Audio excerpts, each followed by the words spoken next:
చీకట్లో చిన్న స్టోన్ వేసే పనుందని ఈ ఇంటికి తీసుకొచ్చావేంటి భయ్యా? స్టోన్ వేయాల్సింది ఈ ఇంట్లోనేరా. ఫోన్ ఇవ్వు. ఆ? నీ ఫోన్ ఉందిగా. ఆ మ్యాగీ దగ్గర నీ నంబర్ లేదు కదా. ఓహో, అంటే ఆ స్టోను నా ఫోనేనా భయ్యా? ఎస్. ఉమ్.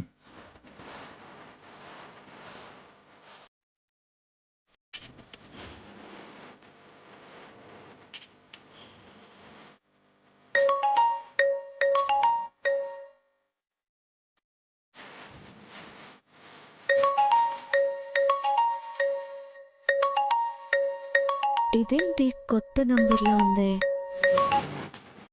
హలో, ఎవరు? నేనమ్మ గారు, మాణిక్యాన్ని. ఇదేంటి భయ్యా టోను మారింది, నేము మారింది. ఓహో, స్టోన్ ఇదే కాబోలు.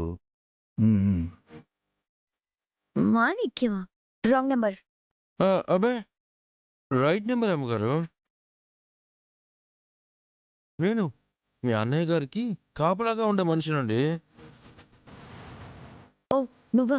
చెప్పు. అన్నయ్య ఎలా ఉన్నాడు? ఇందాకటి వరకు బాగానే ఉన్నాడండి. మమ్మల్ని కొట్టి తప్పించుకుని పారిపోయాడు.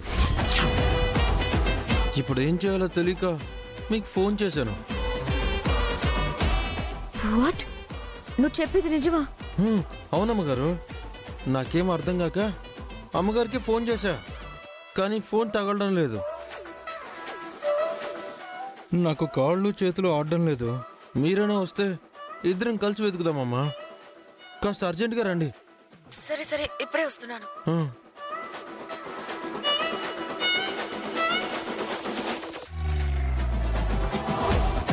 అన్నయ్య గాని పొరపాటున ఆ వెంకీ కంట పడ్డాడంటే ఇక అంతే అయిపోతుంది. మొదటికే మోసం వస్తుంది. నేను వెంటనే బయలుదేరాలి.